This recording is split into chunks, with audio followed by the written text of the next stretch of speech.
Hey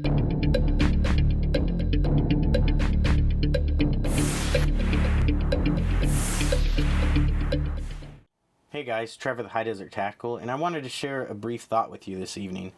And yeah, I've been thinking about the Second Amendment, and I've done a couple Second Amendment style videos, but I've never really put into any thoughts or actually perception or how I see the Second Amendment. And there's some things that I think some people have been missing, so I just wanted to share this with you.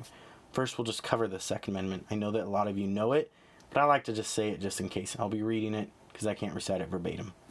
A well-regulated militia being necessary to the security of a free state. The right of the people to keep and bear arms shall not be infringed.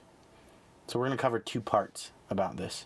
A well-regulated militia, meaning all United States citizens never convicted of any violent crimes have the right to organize, teach, drill in preparation to protect and serve the community.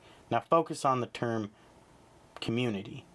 There's nothing in there about government or like big national area or the whole country. We're just going to talk about the community. Being necessary to the security of a free state, meaning these same citizens not only have the right, but the duty to defend our unalienable rights as stated in the Declaration of Independence from any or all enemies, both foreign and domestic. Focus on the word domestic. So we're talking about communities and domestic crime, or domestic issues, or anything that could cause harm to us that's domestically in our area. I think a lot of us focus on the fact that, well, the Second Amendment's there to keep a tyrannical government in check. Well, yeah, but the government isn't always right then and there. We need to deal with what the problem is at hand, what's at home. I don't see the government peering in through my window right now, monitoring everything that I do. I still can freely wander around my home area and not even see a government anything. But I do see a lot of people causing problems, a lot of criminals, a lot of crime. So that's where we have a right and a duty to serve our communities, to protect one another. Now a lot of people will always say, like, well, you have the local law enforcement for that issue.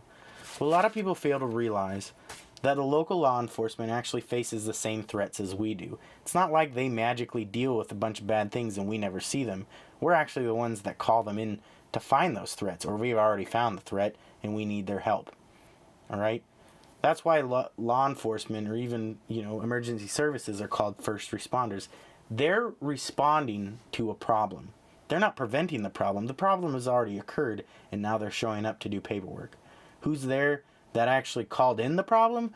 We were. So in a way, it is possible that we can prevent the problem before it occurs.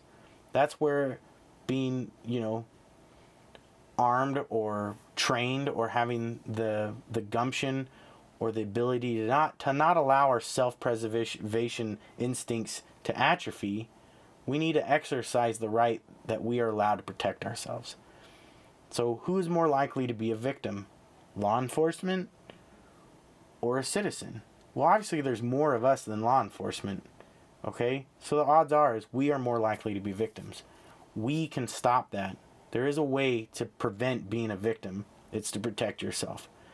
Now, a lot of people look at it this way where, well, there's no need to have, firearms and stuff like that. Well, obviously, if criminals are going to have weapons of any sort, we should be able to equally protect ourselves. If they're going to have high capacity magazines or fully, like, semi-automatic weapons, we won't even go down the road fully automatic, because that's not even a rational discussion. Okay? We have a right to protect ourselves, and you have to equally protect ourselves from that. We can't sit there and have a stick and they can have a gun just because our government says that we're not allowed to have guns. But for some reason, the criminals, they don't have to abide by the law. That's why they are a criminal by definition. So disarming a law-abiding citizen does not protect them. So I just wanted to share those thoughts with you real quick. So the main thing I want us to look at from now on is, if you ever want to have a conversation with somebody that doesn't fully appreciate the Second Amendment, or may not see how our Constitution is maybe by our eyes, it's a good way to actually try to break it down in a very easy way for them to understand and not come across rude or overpowering or super opinionated. The main thing that we want to look at is we want to be able to rationally discuss this with them and be understanding of one another everybody has a right to speak their mind, and everybody has a right to share it. Not all of us have to agree, but we still should show a little bit of respect to one another. So the main thing I want us all to look at is basically, I want us to look at protect and serve our community, and I want us to look at the way that it's to protect ourselves from any or all enemies, both foreign and domestic. The problems that we deal with are at home.